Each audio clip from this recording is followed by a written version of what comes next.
Welcome to the Beyond the Bucket Show, a podcast centered around optimizing all life's buckets. We all have buckets we are balancing: coaching, entrepreneurial ventures, family, passion projects, and health. Let's all take this journey together and become bucket fillers. And here's your host, Chris McSwain. Welcome back to another great episode. All of the episodes are great, but today is very, very special. We have one of my best friends in the world, also my real brother, my brother-in-law, Nate Anderson. Welcome to the show. Glad to finally make this work with you. I know we tried in Oregon earlier this week, but pumped to get it going, dude. Thanks for having me. Yeah, we had some tech difficulties up in Oregon when we tried to do this while we were on vacation, but glad we can do it now. So I'm going to turn the tables over to you. And one of the things that we used to think of back in the day, I think when we may or may not been trying to pick up women, was how to get them to talk to us without like being abrasive. And one of those was finding out a fun fact about somebody. I think you came up with it. You probably learned it from your baseball days, but we would like a fun fact about you. And I know all the fun facts about you, but for the listeners, go ahead and shoot your best fun fact. Best one, but I thought of it earlier today. Instagram tag, by the way, is 3 fun facts for the viewers out there. Honey, I Shrunk the Kids was a very interesting movie. And, if you remember that movie, like some like piece of equipment shot these kids down and they had to like do this like week journey through the backyard or whatever it was. But that movie brought about my fear of Cheerios.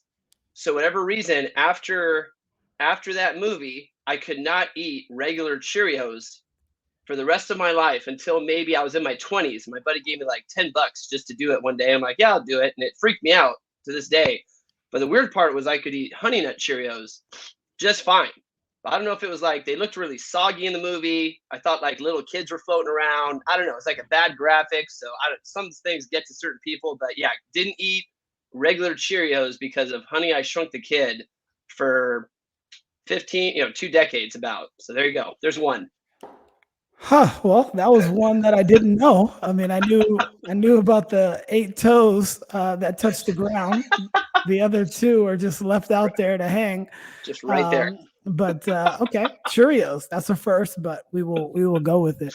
Well, this is Nate Anderson, and just from the initial story, you can tell that we can go a lot of different directions. But I know a lot about you. Obviously, I didn't know about the Cheerios, and now I do, and so does everybody else that listens to the show. But why don't you give like a 3-minute backstory? And before you do that, I'll just kind of after you do that, I'll tell everybody how we met. Yeah, dude, born and raised in San Jose. I've loved baseball my whole life. Have great memories of learning how to hit on the corner of San Salvador and 13th Street downtown. And, for those of us that have been around San Jose for a long time, I'm saying that like sounding old because we're all getting to be 40. But San Salvador, runs right across through San Jose State. They turned it into part of the campus now. My dad worked there for forever, opened and closed every library. So for me growing up, it was like books and baseball all the time. And my mom was a elementary school teacher at the school that I went to. So it was awesome. So I had access to like the staff bathroom at an early age, and after hours, get to run around the school. And I think I got awesome at hide and go seek and capture the flag and buildings better than anybody back then. But yeah, Willow Glen Little League, where CJ plays now, obviously. So I get a kick out of that. And then played at Lincoln High School for, the Peraro family, for Stu Peraro. His first year at Lincoln was my sophomore year there. I actually played pony baseball my freshman year. Fun fact. There's another fun fact. I didn't play my freshman year of high school baseball. And Mark Crail, ironically enough, who ended up being the football coach at Los Gatos when I was there, was the head coach at that time. And he always gives me grief about that. But after Lincoln, played at San Jose City College, went in as a 6th string catcher, came out with a Division I scholarship based on a practice, had a good day, Then I went to Virginia Commonwealth University, which is better known for its basketball team, but we thought we were awesome on campus too. Got to play with some future big leaguers. Got to be in a house with some future big leaguers. So that was an unbelievable experience. When I was at San Jose City, had the same injury as Buster Posey. So when I went to VCU, I literally showed up on crutches. And my head coach, who had never seen me play because the guy that recruited me actually went to Old Dominion at that point, his nickname was Nugget because he was about 5'8". always wore gold. We were black and gold, so he just always wore gold. Everyone called him Nugget. I thought that was the best nickname ever. But I show up on crutches, weight totally distributed in the wrong ways, like the biggest belly I ever had at that time in my life. No, like pencil thin calves. And my coach asked me, "Hey, when are you going to start being able to run again?" Because I guess when the coach saw me, this guy was pitching at our practice. I go granny, dead central with a wood, steal 3 bases, and throw a 1.74 to second. I said, best day of my life. And he's asking me, when are you going to be a runner again? And I didn't have the heart to tell him, I played against this guy for 4 years. He has no move to first. And I just wanted to get a Division I scholarship. So I was just running. So anyway, that's how my career at VCU started, on crutches. But I got lucky. I got signed after the draft as a free agent with the Rockies.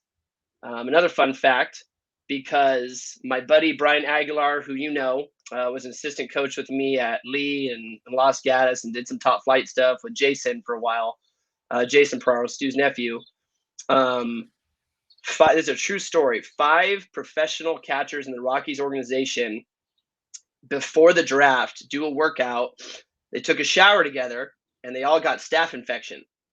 And that's terrible, awful disease. We don't need to go into those details, but I'm not hating it because of that. They needed 5 catchers. So Ags and I were 2 of those guys. I'm watching Justin Oliver's adult league baseball game at San Jose Municipal Stadium, which is like hallowed ground to me. Grew up again off of San Salvador, downtown San Jose, and I'm in the stands and I'm talking to this guy. And Justin happened to actually be looking up at me. And again, I was there with like 20 family and friends, and I get the call, and I just stand up and I raise my hands up, and he's like, thumbs up. And I go, yeah. He's like, you got to go. And so I went down and gave him a hug and, hugged everybody. I'm like, I think I was like too emotional to cry or do anything. I was just like walking around. It was crazy. But yeah, I, played pro ball for 2 years, got released my second spring training, and started coaching right after that. Got a job at San Jose City where I played as a catching and hitting guy. And then my first crazy job after that was I was a player coach in the Alaska Collegiate League, and I got to play in the Midnight Sun game with Bill Spaceman Lee, who was pitching with one shoe was a spike, a cleat, and the other was a turf. And this guy threw 20 pitches to me in front of the dugout, no mound, just to warm up, while he is I think he was more interested in selling bats to us than he was playing in the game and getting a margarita from the floating margarita machine that's going around the crowd. It was a crazy experience ever, because Alaska, you could play 1 game a year, the sun doesn't go down. Right. So our game started at 10:30 or 11. This guy's selling bats to us, and he happens to be a legend in the big leagues. He played for the Savannah Bananas. So that was cool. That was shout out to Jerry McLean of Little Glen Little League. He got me that gig. And then coached a little bit at Saratoga High School.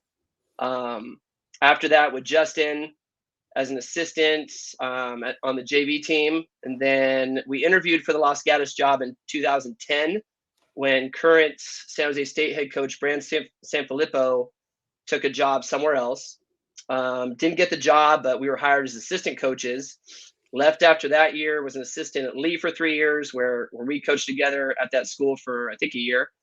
Got to sit on your bench, I believe, at one point during a game.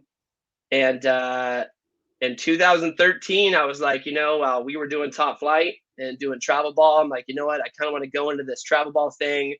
Danny was pregnant with our oldest, Dominic. I'm like, I'm not going to coach high school baseball anymore. Told everybody at the banquet.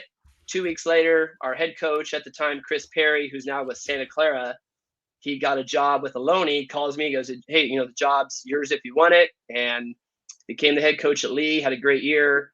From that success, got the job at Gatos High School, coached there from 2015 to 2018, and then left Los Gatos, coached at Oak Grove for 3 years.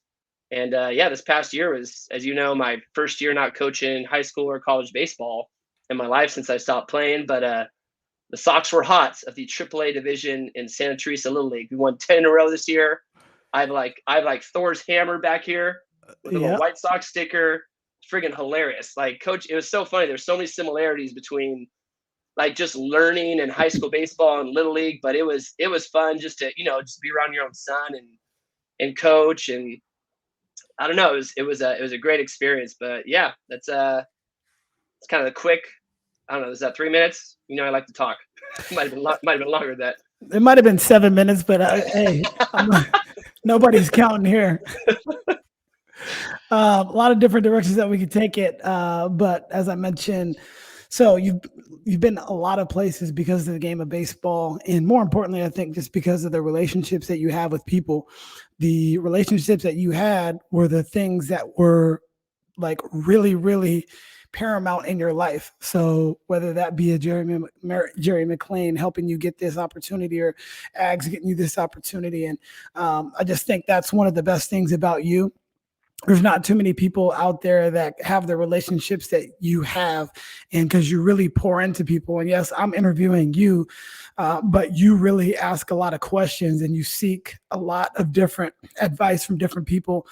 We won't go into the story about this weekend of you meeting a stranger and having to sit with them for a while, but shout out Brian at Medford, Oregon, by the way. Brian, hope you're doing good today. Yes, exactly. So that is the type of person that you're dealing with. And I just have to give the quick story on how we met. We met in the summer of 2001. We had both graduated, or maybe it was 2002, one of the two. Anyway, we had both graduated from high school and we were looking for summer jobs. And the summer job that came about was the sports camps at the city of Campbell.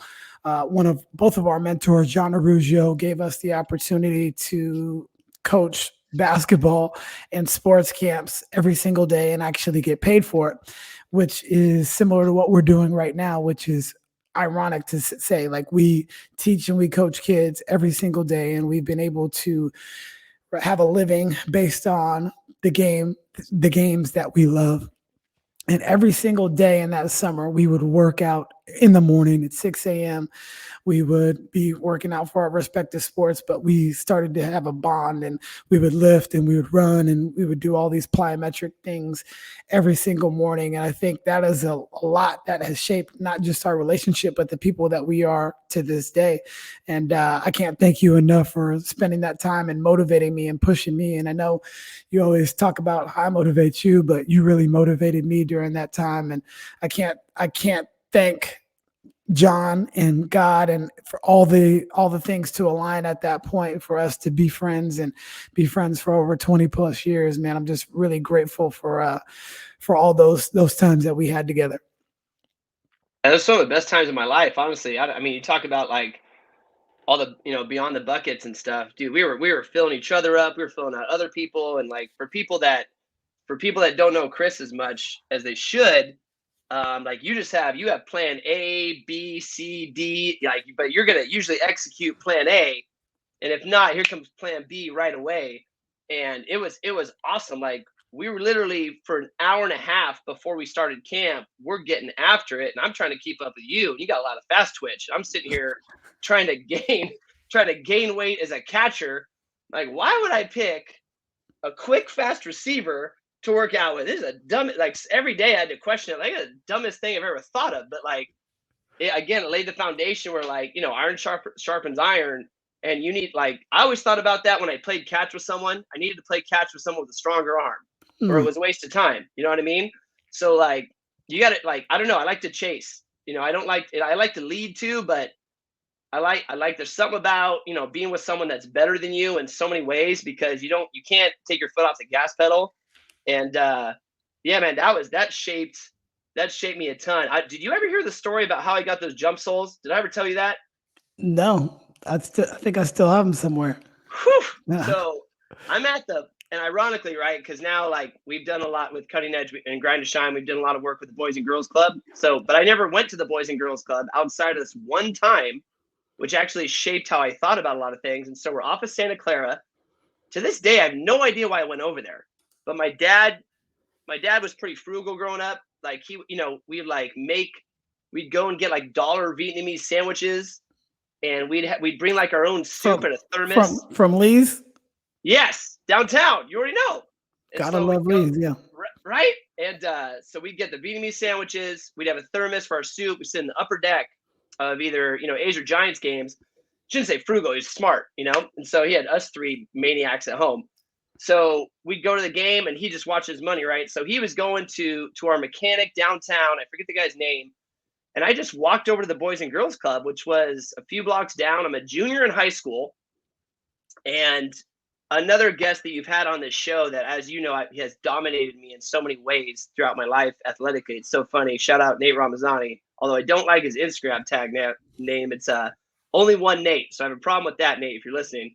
But anyway, Nate Ramazani's on hand. By the way, I am going on a little quick mini vacation with him tomorrow. He's killing me. and you can't go because you have camp. Absolutely. I was going to say, that's, again. It took your place again. God, maybe he's right.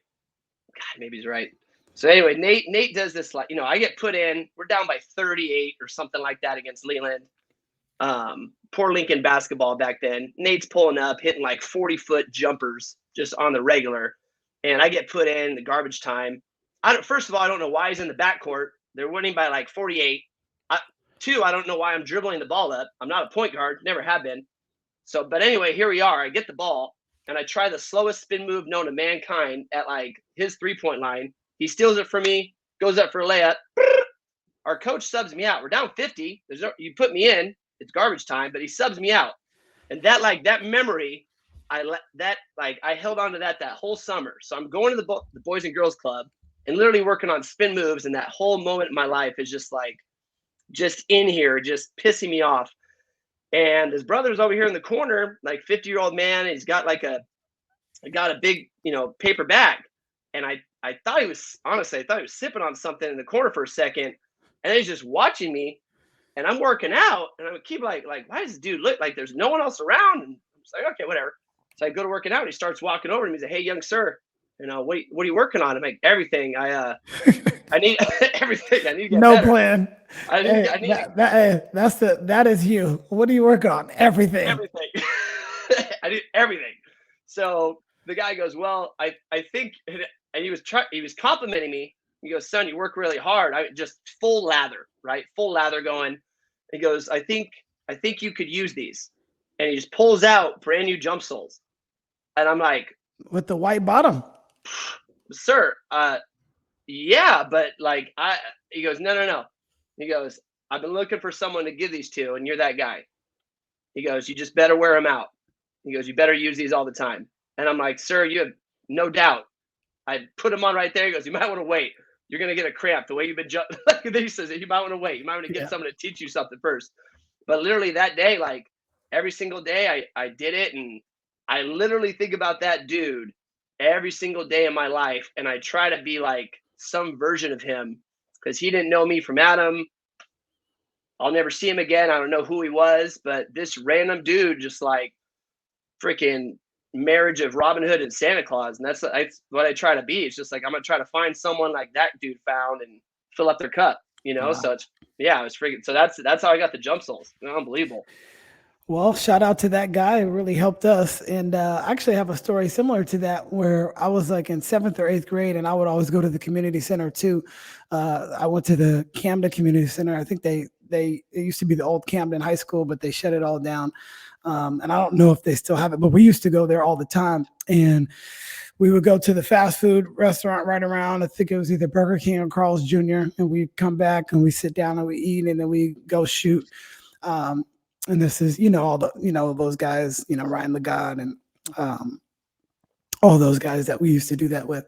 But he comes up to us one day and we're eating the fast food and he's like we were kind of scared because he just looked kind of rough, but he would go out there and he would be shooting by himself and he finally comes over to us one day. He's like, hey guys, if I can give you any advice, I would say don't eat that. You know what? He said it's bad for you. It's not good.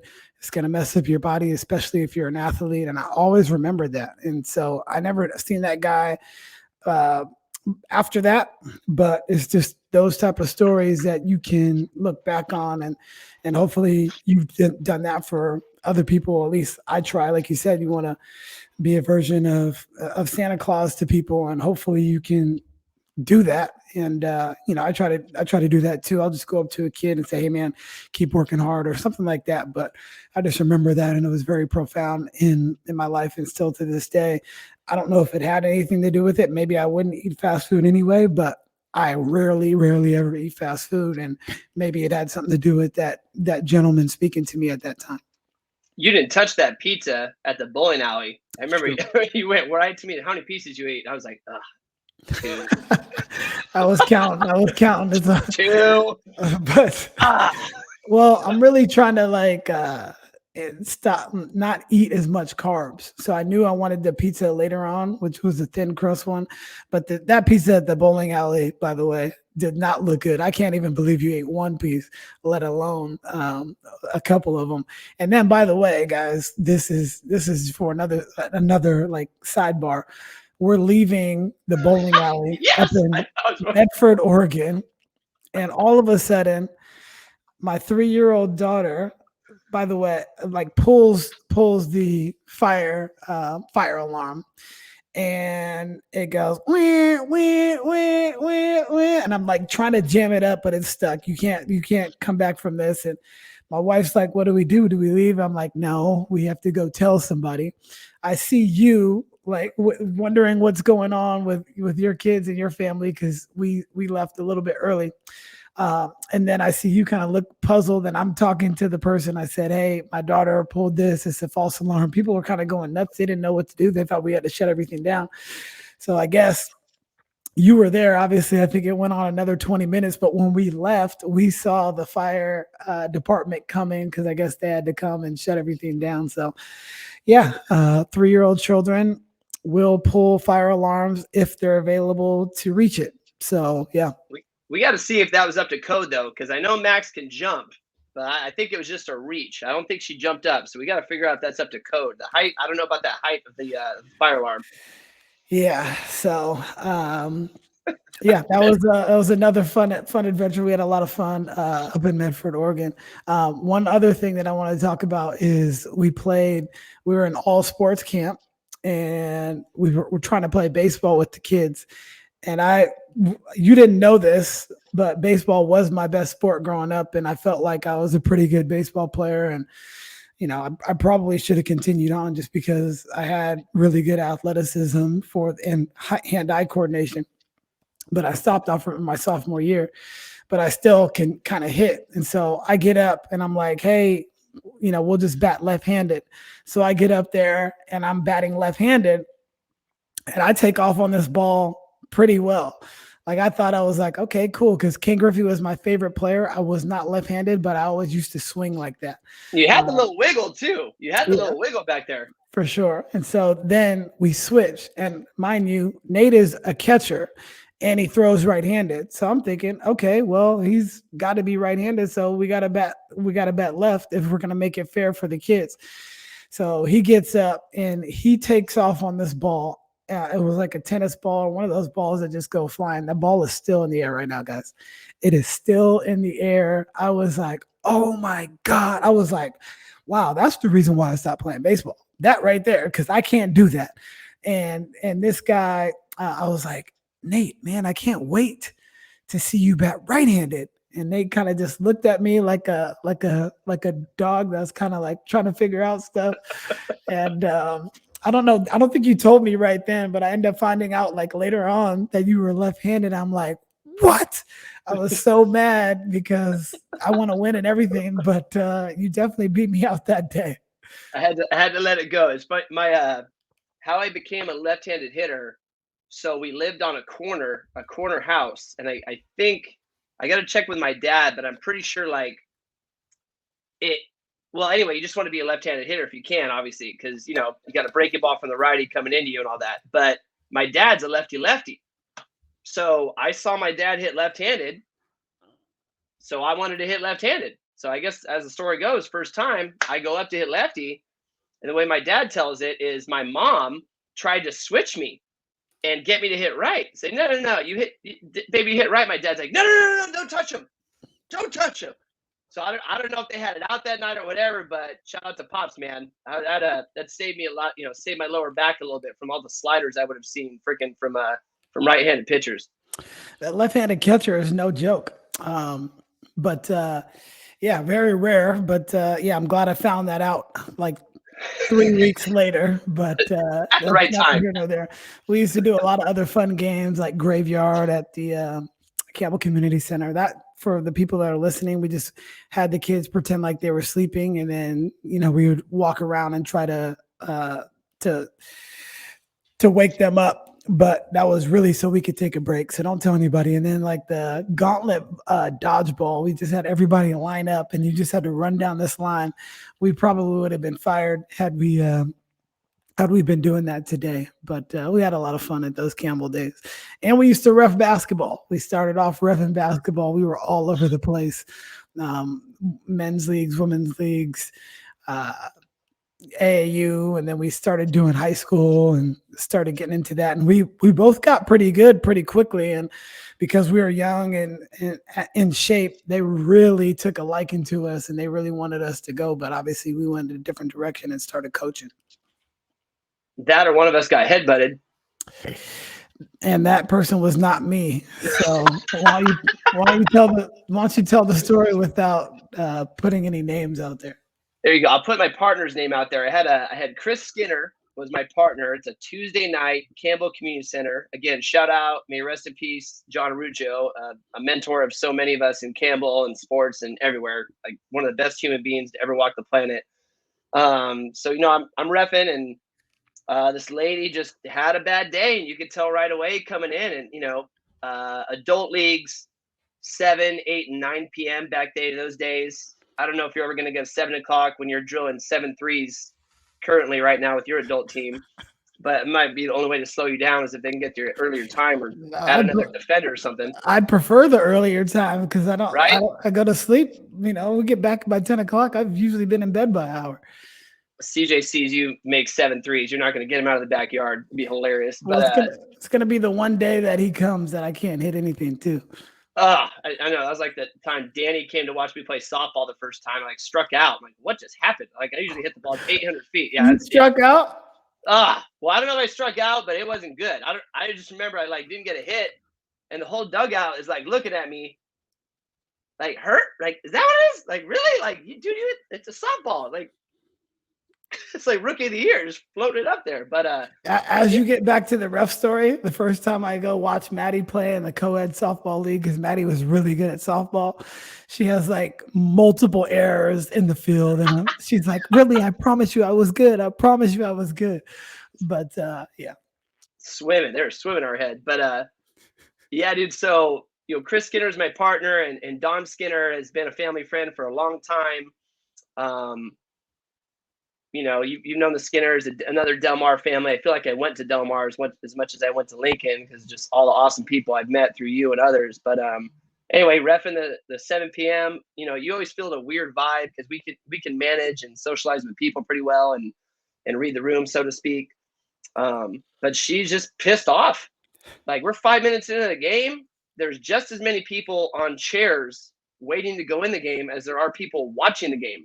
So anything anyone says, it just echoes in these fall walls. And the Campbell small gym, as we know, has about as much space as this square does on either side of the baseline, right? I mean, if you're running hard through the line, you're running into the wall. Like no depth. No depth.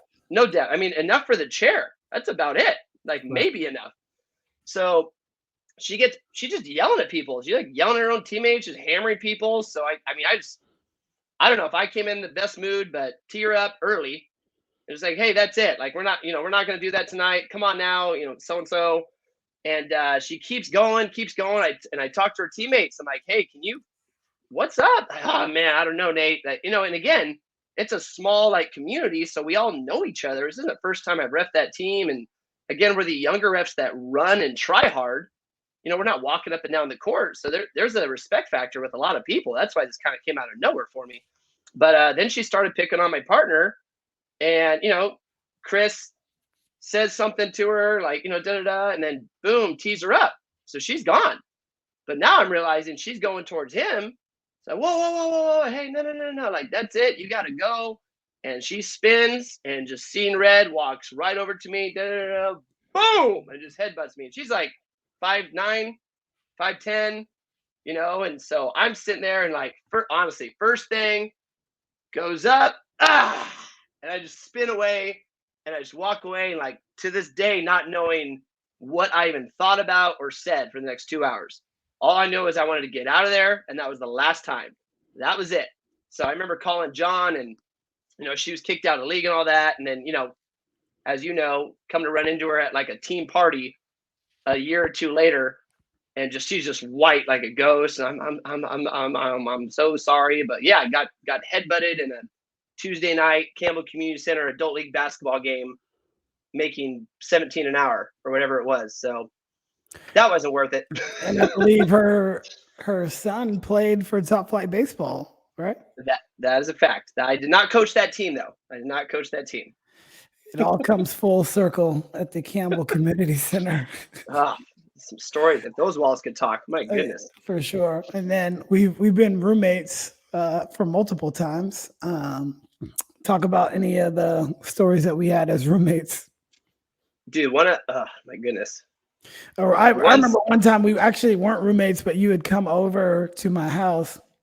I think this was like right after college, and everybody that knows me knows that like shoes are my thing.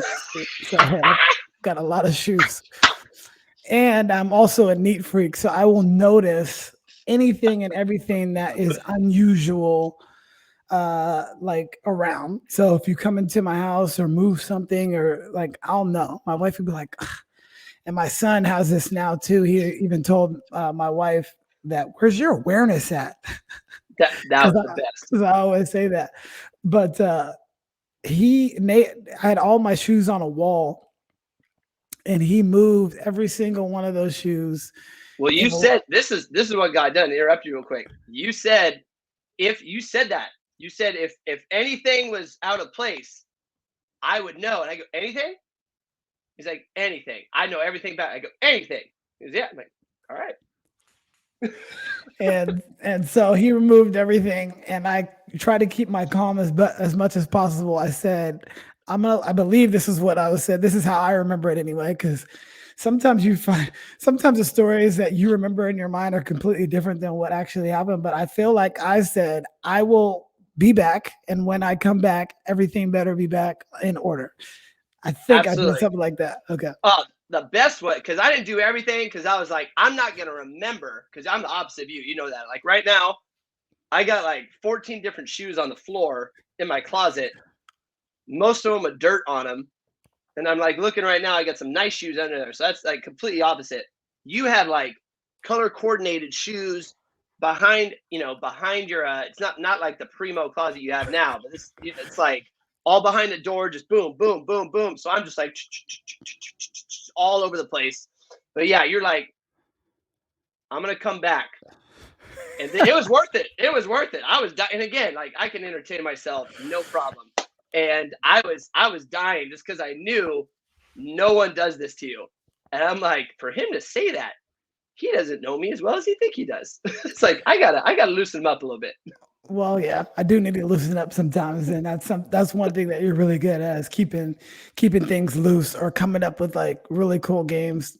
Those that are around you when you're like a big kid. And so when you're around a lot of kids, you come up with the funniest games when things are kind of like at a lull, and you're like, okay, let's do this. And I think that's what's made you a really, really good coach too, is because you can read a room and then you can pivot and change directions really quickly. All right, we're going to do this, like the crazy baseball game that you came up with, when you were coaching your son's team. And now we do that all the time. We played crazy baseball for hours this past weekend with our kids. So I think where did you get that from, or was that always in you, or like, how did you develop that? I don't know. Honestly, like my mom and dad, I think just growing up, I was allowed to be a kid because the Ziegler family raised me just as much as my family did growing up. Bunny and Jim, or Valerie and Jim, as they were called. It was we'd call them Bunny and Z.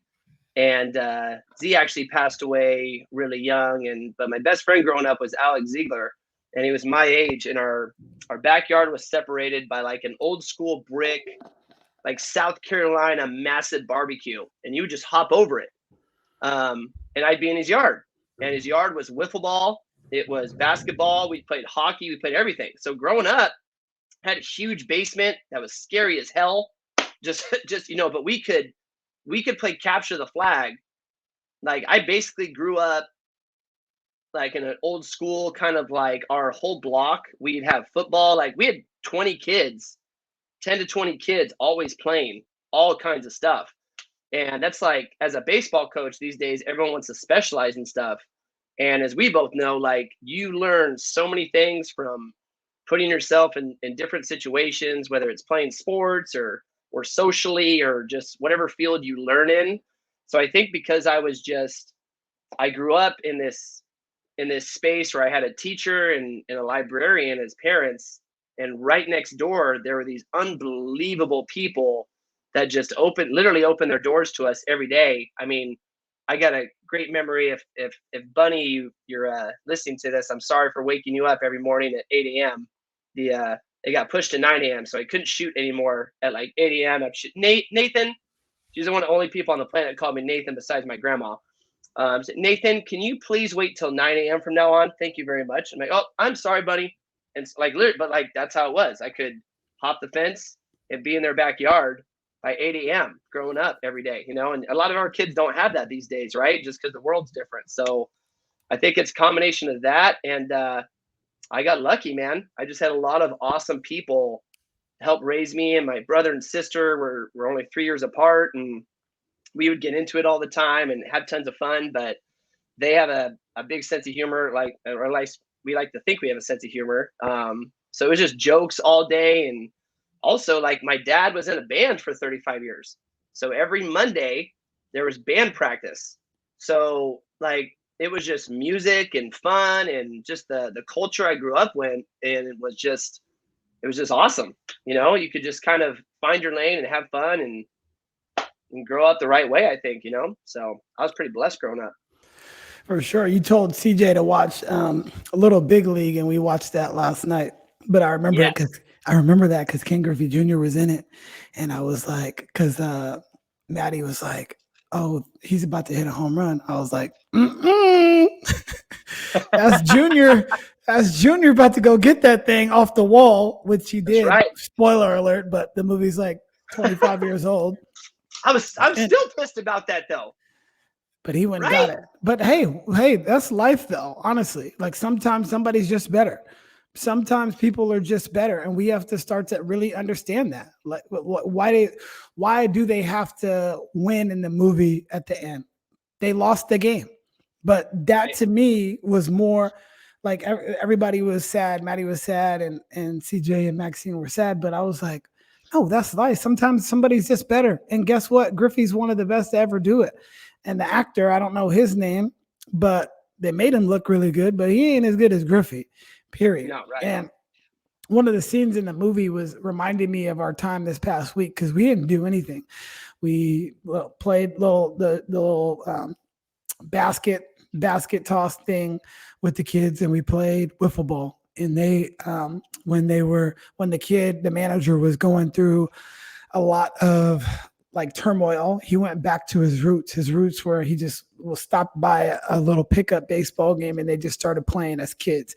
They were smiling. And I think that is something that you just touched on, how you grew up and how we grew up. Sometimes that is lost. And I think every now and again, you need to experience different things like that, or show your children different things where they're unplugged. They're not in front of a device. They're not in front of a TV, and they just find different ways to keep themselves occupied. And our kids found themselves bored at times this weekend, but we're like, no, go figure it out. You have plenty of opportunity to go outside. There's literally a whole 250 acres for you to roam and enjoy. And we know that you're going to be safe because, you're not really going out of those borders. Dude, to touch on that, you're totally right. Like, you need to be able to unplug and have fun and get back to what you really, why you really love this game. Because I would like Tommy Troy, a guy that, myself and Justin Oliver were lucky enough to coach. And I use that word lightly because you wanted to make sure that he got to the field on time, and you would pick like blue or black ink if you're writing it in. And then Tommy, go make us look good, this dude's got to be a first rounder. It's just an unbelievable person. Like, he plays the game like the coolest 12-year-old ever. He's smiling. You can read in the paper, hey, coach, we got this. He always would say that. Big game, coach, we got this. And I remember we had, like, before playing Palo Alto in the first round of playoffs in 2018, when we ended up losing to Valley Christian on a walk-off hit by pitch at Muni, Tommy, some families were livid because we had like 5 days to practice. And as you know, like, we've talked about this, I asked you, I think, a question when you had a lot of practice days, like, hey, how are you adjusting your practice later in the year now? You're rolling along, but what are you doing? He goes, I remember you telling me, it was yesterday, we're stretching way more. Like, huh? I was like, what do you mean? It's like, well, we're stretching way more. We have more routine. Like, we're getting them off their feet. We're working more on getting their mind right. Less is more. And I was like, oh, okay. And so, like, getting back to that, on Wednesday of that week, to break it up, we like Monday, Tuesday, regular day, Thursday, Friday, regular day. On Wednesday, we drew like 4 teams and had a wiffle ball tournament. And I remember we had parents that were pissed. Like, Nate, what are you doing?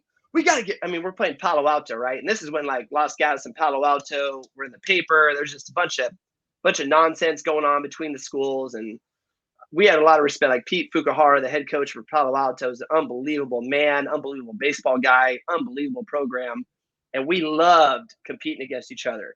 And so our whole town, Los Gatos, small town, ready to go. And here we are playing a wiffle ball tournament on a Wednesday, right?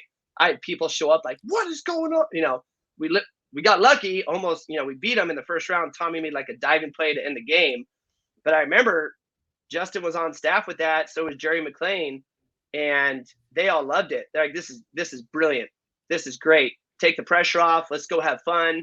And the thing is, like, at that time of the year, you actually need to get back to like thinking about Little League baseball, because that's actually what you think about when you're Little League, right? You think about that championship game, that really tough pitcher you're going to face. And sometimes you overdo it at practice, right? If you got 5 or 6 days in a row to practice late in the year, you don't need to go 2 or 3 hours every day. So I think you're right. Like, just the essence of pickup ball and sandlot stuff, like that's really lost these days with all the technology we have and all the instant gratification, right?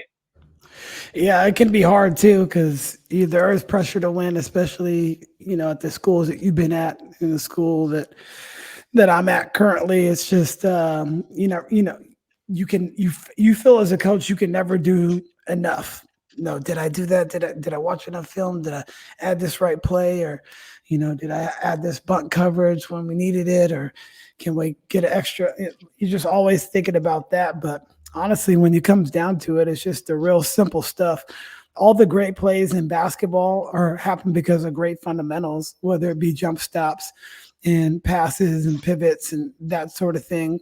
When you make somebody look stupid, it's because your fundamentals were really, really good. And then you can start doing fancy stuff, but it really comes down to that. Like, can you box out and can you rebound? Can you shoot the basketball? Can you make your layups? Can you make your free throws? Can you defend? Can you keep somebody in front? Same thing in baseball. If you get ahead in the count, can you close it out? Can you make contact? I had a 12 pitch at bat this weekend. I felt good about it, So it's just like the little things always come back to it, and, having fun, the reason why you do it. And you mentioned this earlier, you get back to why you started it. Why do we continue to coach? Well, if you look back when we first started coaching, it was fun for us, and it still is. Now, some of the other stuff isn't always as fun. Like you said, dealing with parents and dealing with different things, dealing with players. And I told this in the ref conference, but I'll say it to you. Just think about the team dynamic. So I wanted the referees to know where the coaches stood. And you have to, and I told them about the story about headbutting and, us, not getting paid for our reffing, but I needed them to understand where we came from. And there was like 4 different points, but one of them was like parents. The other one is like pressure to win. The other is like team dynamics. Okay. If we got 12 players on the team, okay, that's 12 different personalities that you have to deal with. Now, if they have both parents in their life, well, that's another 24. So now not only mom has their own ideas, same thing with the dad, and same thing with the kid. And they might not all align with what you have to do. So you're dealing with 36 different people, not to mention friends, not to mention relatives who also support the program. And so here comes Uncle Mike, right? Absolutely. And then somebody that's never seen you coach wants to question something that you may have done or may not have done into a game. So there's just so many layers to it, but I always look back at what's the reason why I started. Do I still love it? Absolutely. And that's why I'm going to continue to do it until I don't love it anymore. And things like that. But that's one of the reasons I respect you, is because you do it because you love it, and you got out of it because of family circumstances and doing it for so long, but you're still doing it, and you're just doing it a different way, coaching your son.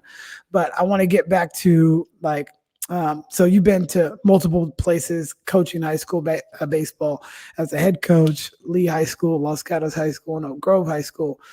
How are you able to have success at all 3 of those programs? All the dynamics at each one of those schools are completely different, and you were able to meet the kids where they were at. I would say you're one of the best, not just best coaches, but best connectors, and best, like people would say players coach, but players coach is basically connecting.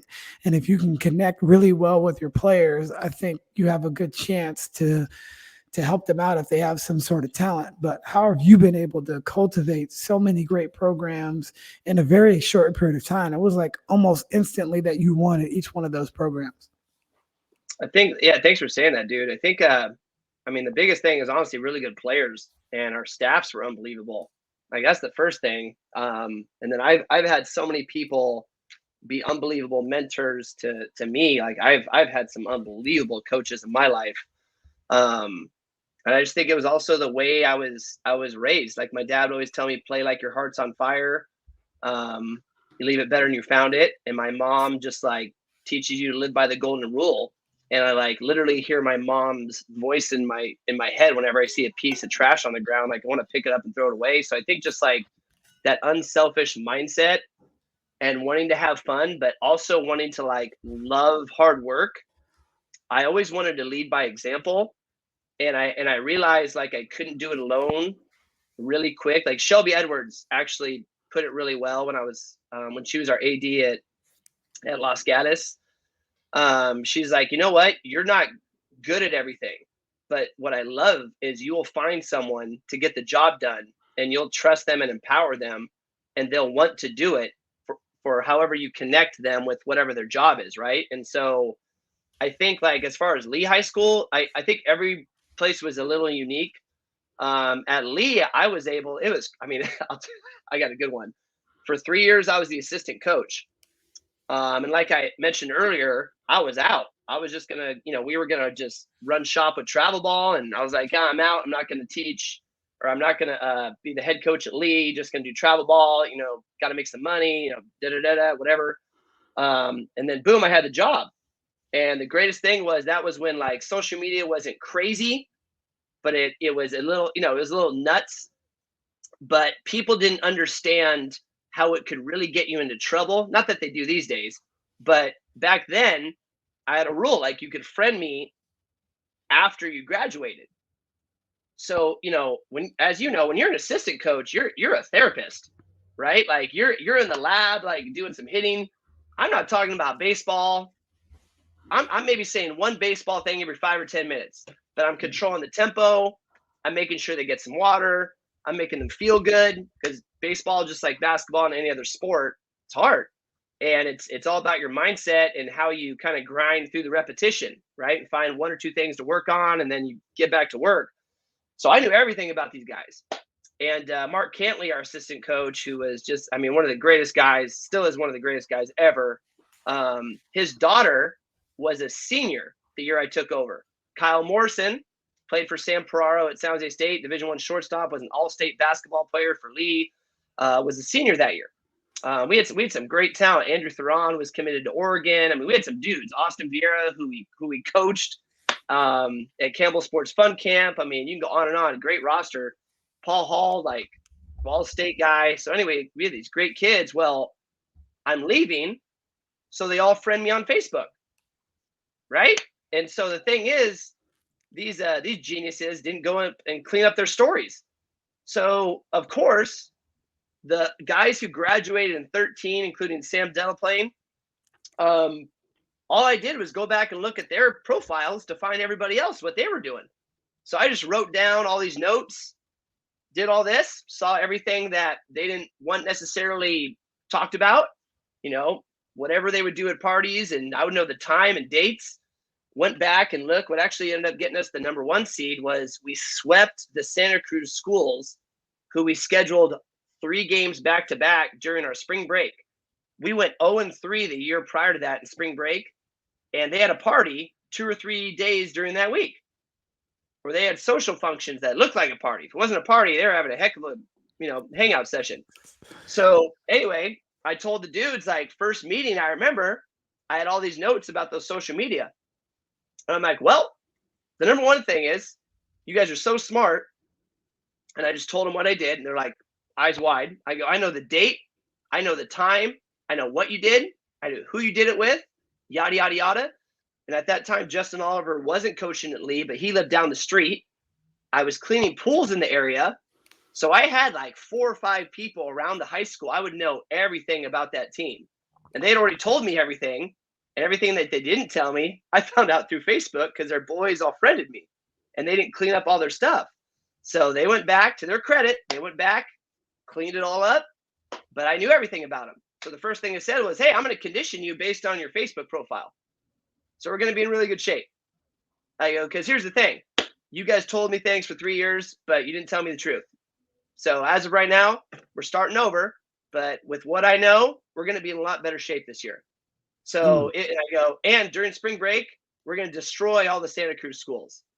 And what they later told me was they had even bigger parties that week. so I mean, as much as I'm telling, right, whatever. I found that out later. At the time, I thought, man, I'm driving this bus. These guys really turned the corner. No, I guess they just got like, I don't know. They were all over the map. But we beat all 3 Santa Cruz schools. 10 to run them in one game. And that'll go back to having fun in a second. But we go on this 10-game winning streak, and it was all about culture. We knew everything about the kids. So we were able to, like you said, we were able to pivot, do this, do that. I brought up how we had an all-state basketball player. I'm pissed off at him one day. And again, going back to conditioning. And so I get the dumb idea, ended up turning into the greatest idea ever. I'm like, all right, that's it. We're doing the 3-man weave. You guys can't pay attention to baseball stuff. So I set up cones all the way out in the outfield. I'm forgetting we have an all-state point guard on our team that can just, like he's looking like Chris Paul out there. Well, these guys start having a blast. But again, everything I want to do is make hard work fun. So I'm sitting there in real time, about to explode from rage because we can't, I don't know, execute a double cut or something. And now I'm watching these guys take care of the baseball, sweat, change direction, run, and Ags just goes, let it go. Get out of here. Just let it go. He goes, now go. And that's, again, a testament to Ags and Mark and Jason. Just the staff that we had that first year was unbelievable. The next day, we're playing one of those Santa Cruz schools, and I look in the outfield, and they're doing the freaking 3-man weave. I mean, how bush do we look, right? We're doing a 3-man weave in the outfield. We're a baseball team. The whole team stops what they're doing and is looking across at us. And again, this is my first year as a head coach, right? So here's this young guy. What the heck are these guys from Leigh doing? We go out and beat them 10-2. We rip off a 10-game win streak. And because of that spring break, beating those 3 schools, we got the number 1 seed in the Open because those 3 schools tied for their championship in the league. So we got all these bonus points, and it was like Bill Hutton called me, goes, "You're either genius or lucky as hell." I'm like, "Definitely the second one." But what happened? He's like, "Dude, you're gonna get the number 1 seed."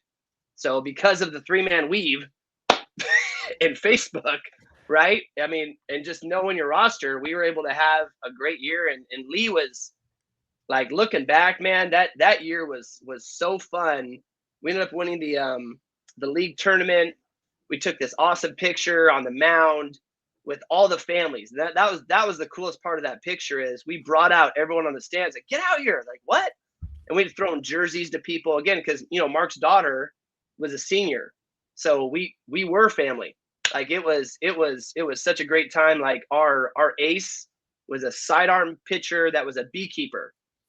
Like like it was hilarious. Like it was like a little league team. It really was. And not the talent. The talent, we had all state guys and we had D1 guys, but the way they played together, like our AAA Little League White Sox team reminded me of that, just because everybody was having a blast. And like, I don't know, like it was a ton of fun. So that Leigh team, man, we had some good times. And again, it comes down to having really awesome players, but you got to have families on board. And you can't have any of that if you don't have your boys rolling with you. And like Jason Ferraro, for him to be a high school assistant coach, that's ridiculous. Mark Cantley, ridiculous. Like Ags left, Brian Aguilar. So he left coaching at Rochester, AAA with the Twins, to come and be an assistant coach at Leigh and do top flight stuff. And he was like a head groundskeeper. So like when we beat Los Gatos on a Saturday that year, we had Longhorns mowed into the infield grass. And like I remember Mr. Hibbard, this unbelievable Los Gatos family, great guys. Like they live off this play that everyone calls Schaefer Court, because Logan Schaefer, who played in the big leagues for Milwaukee, he lives there, and a bunch of other people are over there too, but in the Gardeners. But he comes over, he's like, "Nate, are those Longhorns in the grass?" I'm like, "You bet you know what they are." And he's like, "Oh boy, we're in trouble today." I go, "Yep." So yeah, Leigh was fantastic, man. I mean, you loved coaching there too. It was a fantastic place, and it's cool that Justin's coaching his daughter now. It was hard to leave. I still remember the day Hunter Biggie, who's in AAA now with the Cubs. He was our ace in 16 and or 15, and he was hurt in 16. But his dad called me. I'm driving around Saratoga cleaning pools, and he calls me, and he goes, "Bobby's out. You're in." I'm like, "What? Oh." He's like, "Yeah, what you got?" I'm like, "Well, I'm definitely going to interview." He's like, "Yeah, Shelby's calling you in 10 minutes. And I was like, "Oh, this is how it's going down." So like Los Gatos was a totally different animal for obvious reasons. That first parent meeting, there must have been 100 people in there. Like we had to get the library. It was packed. I'm just peppered with all these crazy questions. I had to go in there and within like 2 weeks make a decision. Are we turfing the field? I'm like, "What do you mean are we turfing the field?" Like, "Well, we're rebuilding the whole field." I'm like, "Oh." And it was like Crail, Mark Crail, Shelby Edwards, we're all in a room, and I got to design this field, like millions of dollars. And I remember they wanted to kind of do like a Valley Christian visitors dugout. And like there was one thing about being a Valley Christian baseball, which everyone just hates, right? Like just that visitors dugout is the smallest thing in the world. It's not their fault. They ran out of mountain. You just ran out of space. So I just told them, I go, "No, it's going to be the same on the visitors side as it is on the home side, because I want the Giants to be here. I want Cal to play here. This is going to be a destination place where we host colleges. There are going to be big tournaments. I want it to be nice. And that's our JV dugout." They're like, "What?" I go, "Yeah, our JV dugout is going to be over there. We're going to have the varsity over there." So like coming in, like you're heading up $1 million project. And it was the craziest thing, because you had people were calling me out saying, "Well, that spreads cancer." I'm like, "The turf?" Like, "Yeah." I was like, "Well, hey, you're right. A lot of other things do too." I go, "And that's above my pay grade." I'm just a 1-to-1 aide here and a high school baseball coach. But people have asked me my opinion, and you can't play baseball here in the morning, but now you can. After the soccer season destroys the outfield, it's a mud pit. That's not an issue anymore. And I can tell you right now, we get 15 to 20 minutes back of practice time 6 days a week. So if you guys want to spend 40 more hours during the season getting better, we need the turf, period. I go, so if you want this operation to be awesome, I go, the next thing is our freshman program had 11 to 12 people on it last year. We're going to have 20 to 20 something on it. They're going to have a 20-man schedule. I need a turf field to do this thing. And like we had to, it's 435 to left center. And, a couple of things didn't happen. We were supposed to get this portable fence, and it kind of turned into a soccer academy. That's a whole nother story. Probably don't want to talk about too much. But, man, Los Gatos, just like the conversations and the rooms that you were in. And, again, I grew up downtown San Jose, jumping over this old brick backyard and, playing on a corner and just, going to Selma Linder Elementary School. And now, like, you're talking to all these people, just all these important people. And you talked about it, right? You're still in it, and you've been in it, like being at Valley Christian. I think I went through like 14 different types of caffeine in like 5 or 6 years. And it was like, once that snack shack had a Keurig, man, it was like, get to the office, boom, like halfway through practice, another one. Then I started to realize when I was getting home, I was so gassed. Like, again, no one's going to call me a genius about certain things, but I would be like crushing another coffee on the way home so that, Danny and the kids would have at least a piece of me by the time I got home. But man, at Los Gatos, like the players that we had, like Jake Holton, Tommy Troy, Luke Short, probably going to get drafted this year, Hunter Biggie. I mean, the Wilcox family, the Hibbards, all these families, we were like 16 deep every year. And I think the hardest thing, it was never the games, it was the practices. The hardest thing was to balance like their academic workload and the pressure that these kids have to succeed. And that was the part that I felt like that was our job, is we had to run interference, not necessarily between the love of their parents and them, but like the expectations were so great. Like these kids, man, terrible story, but it's been an impact on my life. Neil Barnby passed away. He took his own life in, I think, 2011 or 2012, but he was like the last person added to Mike Denevy's team when I coached with Justin 2010. And he was that glue guy. He, like a pitch runner, fourth outfielder. He could bunt, he could do anything. But I kind of look for this player, because I was this way a little bit in basketball, like someone that just would help out with everything. And we recognized it. And, Mike was awesome. Mike added him to the team. And we saw this kid like 2 or 3 years later, man, like outside of 7-Eleven on a pool route. And this guy ended up committing suicide. And I think about this all the time, just like how much pressure these kids had. And so I had already coached a kid at Los Gatos, and he had already committed suicide by the time I was a head coach there. And there was another individual in the family I'm still very close with that, came very close to making that same mistake. And that weighs really heavy on me. So when, we lose a game or something happens, it's not the end of the world. And I always want to make sure that like I let these kids know we love them as people, we love their work ethic, we love all these transferable skills that are going to help them in their life.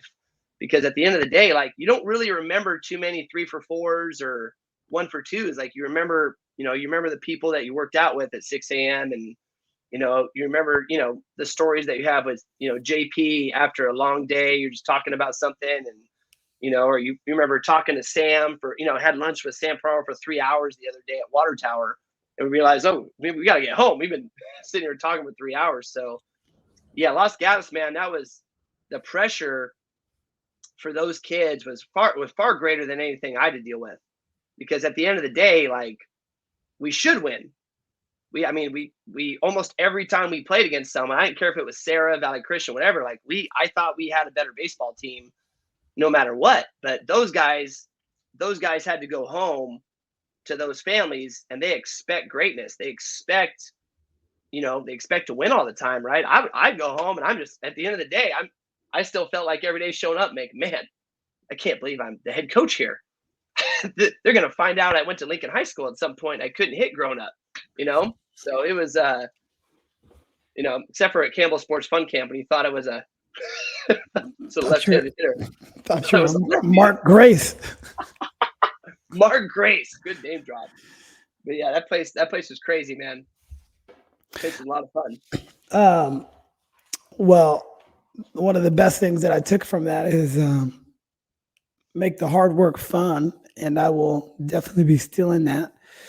I think that is that's very important, because a lot of stuff sucks to do. A lot of stuff really sucks to do. Think about it. Even as a parent, we were talking about how our wives do so much for the kids, but it sucks to wake up with your kid in the middle of the night. But what's the alternative? There is no other alternative. And you may not hit all the marks, whether that be a parent, whether that be a coach, whether that be a player, whether that be a student. You're never going to hit, or a mentor, or a businessman. You're never going to hit all the marks. But what you can focus on is just doing the hard work. And if you can make it fun, which you've obviously done, like you said, sometimes I need to loosen up, which I've learned to do. Hopefully I've learned that over the years. But make the hard work fun. And if you can do that, I think you're giving them the best opportunity to still have fun, but also work hard too. And then I think your personality has allowed you to have success and thrive in those areas in a way that you can basically outline. Here's the reasons why, like specifically when you talked about the turf. Yes, it does, but so does this. Or you can say, eating fast food kills you, but so can getting in a motor vehicle and driving. So a lot of things can be true at the same time. And I think you did a really good job while you were at every stop that you've been at to really put that in perspective for people and to not take it as serious. Yes, it's serious, but at the end of the day, guys, it's really a high school baseball game. It's really a high school basketball game. And whether we win the game or not, it's not as important as the game of life, because you can win all the championships you want, but it can't get that young man's life back. You can't get that back. Right. And, those are the moments that we'll think about more than just winning. And yes, it really, really is a lot better when you win, but you learn so much from just the process, and you wouldn't be the person you are unless you had to go through some of those trials and tribulations. And I know you desperately wanted to win a championship, but you were up there with the best, and the baseball didn't bounce your way, but doesn't take away what you guys accomplished at Leigh, at Los Gatos. You put those programs both on the map to have continued success even after you left. And then you went over to Oak Grove, and what you've done for that community, people don't even know, but just some of the things that you've done. You created a whole new weight room, a weight facility for those people. And you have a servant's heart when it comes to that. You've always wanted to give back to less fortunate. You've always wanted to work with kids that can afford it. You have given their baseball program a facelift, whether it be the grounds. The grounds look 100% better just because you were there. There was times during COVID when I know you were out there raking the grass and cutting the grass and making sure, because there was nobody else that was going to do it. And you stepped up and did it. I saw you as an assistant coach give as much energy and effort towards the team as it would, maybe even more as an assistant coach. You even assisted me for 6th grade boys basketball back in the day when we were coaching with the Stars. And now I'm playing with all these same kids on a men's league team. And that's really what it's about. They don't remember, they might remember when you made them run or stuff like that, but they remember how you empowered them. And that's what you've always done. I want you to, and we'll have to do another one for sure too, but talk about all the different jobs that you've held just so you can do this thing of coaching and giving back to everybody. I think back to refereeing. I think back to running sports camps. I think back to being a behavior specialist, which I absolutely hated, and getting hot lunch thrown on me every single day. I remember being in sales for a long period of time, but I also had to go referee at night just early on when I first started. There was just so much time and energy and effort that you put into this just to coach baseball or basketball. And you mentioned it, you used to do pools, you used to talk about some of the jobs that you did just so you can coach baseball. Yeah, I think, I mean, it's funny. I'll touch on Oak Grove kind of real quick. Sam mentioned, like, you'll never get the credit you should get at Leigh, definitely not Los Gatos, because you're supposed to win. You understand that. But if you go to Oak Grove and you do anything, like, people are going to notice. And so I kind of wanted to see what I was made of. But I mean, just at Oak Grove, we started a lunchtime weightlifting program, and there were like halfway through the year, it was like 1,500, not 1,500 students, but 1,500, like someone walking in the door. So there might've been like 30 to 50 people, but they were going in there every day. And, you got to channel the testosterone, and not that it was all full of dudes, but you got to give people something to do. And so we created a lunchtime weightlifting program. I worked for Goodwill. It's called Assets. It's after school safety and enrichment for teens. Does exactly what it says it does. So we have like a tutoring center, weightlifting program, but we basically had an assets program. And so that's how we built the baseball program back, is we used this after school program. And I mean, you straight up having guys with red rags in their back pocket that I'm having to tell to tuck them, and then I'm handing them a glove because they can't afford a glove, and they're wearing jeans the first day that are sagging, below their what, and then the second day, you got them wearing, more athletic shorts, and then by the fourth or fifth day, they're wearing pants, and by, in a week after it, they look like they're a baseball player for the most part. I mean, before you see them throw, and you realize, like, hey, you got to stay out here for a little bit and kind of work on some things. But OG, man, it's been crazy, because I feel like I've had to do like just as many jobs at Oak Grove as I had to do all the other years combined to kind of just hone in on what I wanted at that place. So like, I was the PBIS coordinator, which is positive behavior interventions and supports. We won like a silver medal with the team we had with Doc as well. Rich Young was helping do stuff, Huck, and I helped out at the football, with the football team a little bit with Joel when he got the job. I was a BSU advisor as well. There's like, and then the turning wheels for kids thing, that the stuff we do in the community with the bikes is like, honestly, one of the coolest things I've ever been involved in. It's a nonprofit that when Toys R Us folded, they still had all these bikes. So they needed to find a way to get these bikes out to people.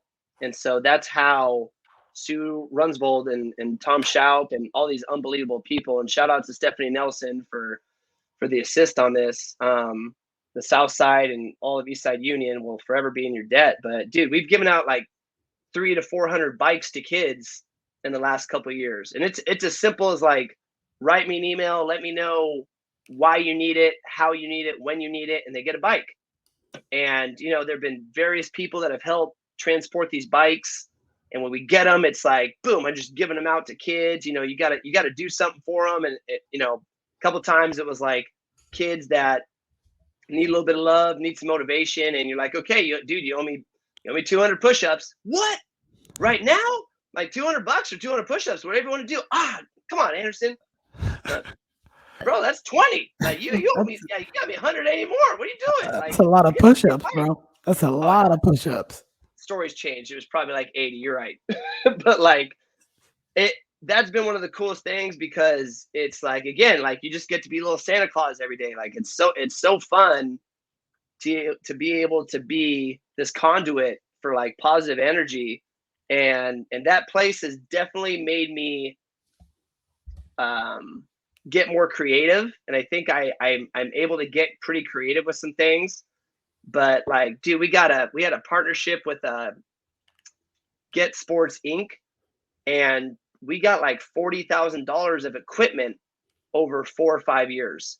And so, dude, we had one day I'm on this golf cart, I'm just driving around campus, and I got 40 boxes of like Bryce Harper cleats on the back. And I'm like, what is going on? And I'm just driving around campus. And I was like, Anderson, what is that? I'm like, dude, I got new cleats. You should probably play baseball. And that's exactly what I was doing. I'm just recruiting, driving around, got brand new cleats. And it's like, this is crazy. And so I've been blessed again. My mother and father's son, where my dad was basically the band manager and writing songs and doing all that stuff. But a lot of different jobs, like pool guy, definitely did travel ball. We had top flight elite baseball, partner with Sirius, and now with Cutting Edge Fitness and Sports and Grind to Shine, doing all the stuff we're doing with the community.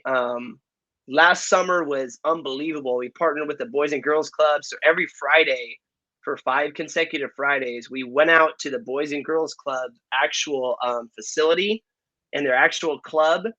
We met, like, dude, it was like a pop-up freaking baseball recess. It was crazy. So for 3 hours, it was like, hey, so-and-so, you 5 people that are going to help us. This is what we're going to do.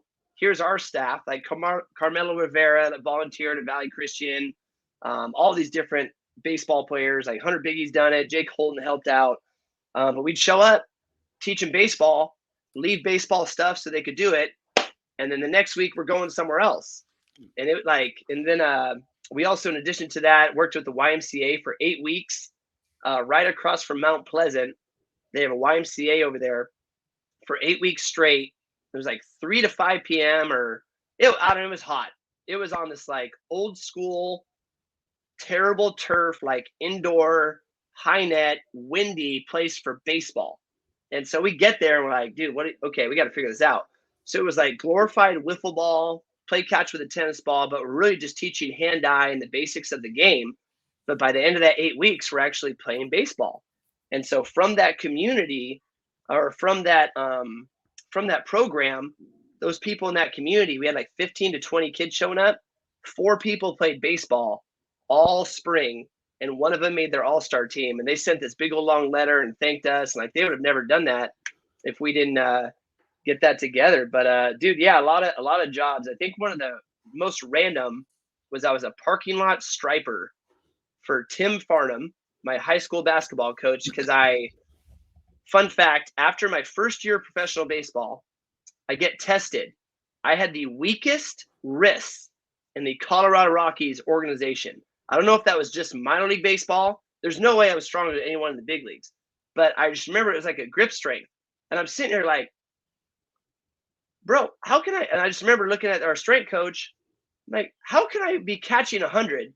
I stick 100 miles an hour. And you're telling me I have the weakest wrist in the organization? He's like, Nate, I don't know. I'm just going by the test, like a real talk. So like, I'm just like, how? That still pisses me off. So I'm like, all right. So I call my coach. I'm like, hey, I'm working for you in the off season. He's like, what are you talking about? I was like, I told him the story, and he dies laughing. He goes, absolutely, you are. So now I'm working with concrete with my bare hands, right? And we're just like installing these parking lot bumpers. One of the craziest jobs I've ever had, because Tim, I love you, but he was an absolute psycho as a coach. And we have 6 a.m. practices, and no one works harder than this guy at anything. He's so intense.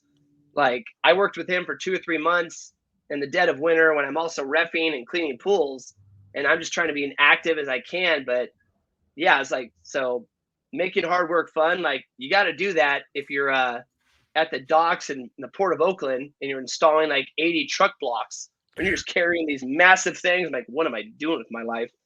But yeah, man, I've been all over the place. Yes, you have. And we will have to do a second episode, and you can return just like Sam Peraro, because all the baseball guys, they can talk really good. And I don't want to interrupt that, but there's some other questions that I'll ask you the next time. But is there anything that you want to plug right now with Cutting Edge or anything else? Yeah. So Cutting Edge, man, so Kevin Euclid and Justin Oliver are heading this up. But I mean, Justin's one of my best friends in history of the planet. we just started travel ball. I'm lucky as hell to get to coach my own son. So everything I think I know, I have no idea about. As you see, when you probably get a kick out of whenever I try to teach Dom anything. This gives me this side eye look, like, whatever, Dad. And I remember you said it like I gave him a piece of advice. You're like, I think he knows better, right? And then he turns around left-handed and loses the best ball we had and hits it somewhere into the vineyard, just to say, like, screw you, Dad. He took off on that. He took off on it just like you took off on that ball, left-handed. That reminded me of that swing. I started laughing. But yeah, man, we're just getting cutting edge going with travel ball this year. Gary Enriquez is heading up our travel ball with Tim Thompson, and looking forward to it, dude, because it's jumping. It's reminding me of Top Flight, because we're doing stuff out of San Jose batting cages here on the south side. We got a bunch of camps and clinics this whole summer, doing them at Burnell Intermediate in partnership with Santa Teresa Little League.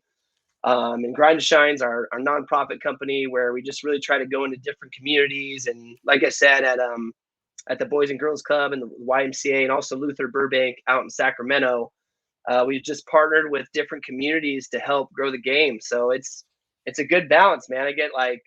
I get to still compete in a way, but I get to spend more time with my family, with Dom, obviously. And then I also was an assistant T-ball coach this past year with Danielle Anderson. And then my mother and my father were all on coaching staff. So being a coach with Danny for a couple of games was absolutely hilarious, because we're out there and it's like 95. Tony has the helmet over his face, and she's just looking at me like, what did you get me into? It was hilarious. Love it. Usually I ask who should come on the podcast, and you got to help me, but I'm just going to tell you who I want, because if I ask you, it might just take another 20 minutes. So Tommy Troy, we need to get him on the show. My man might be busy. You know what? I'll ask him. Draft is on Monday, right? I'll ask him on draft day. Yeah, my man's busy working out with Eric Burns and anyone that knows better. But I will ask him. I will fix my schedule to make myself available for him. Yes. I like it. I'm just excited to buy a ticket. Watch that dude play. That is one hell of a dude. All right. Well, thanks for joining the program. Here's the outro. Thank you for listening to the Beyond the Buckets podcast. Please remember to subscribe, rate, and share the show with your friends. Right now. Thank you for listening to the Beyond the Buckets podcast. Please remember. Thank you for listening to the Beyond the Buckets podcast.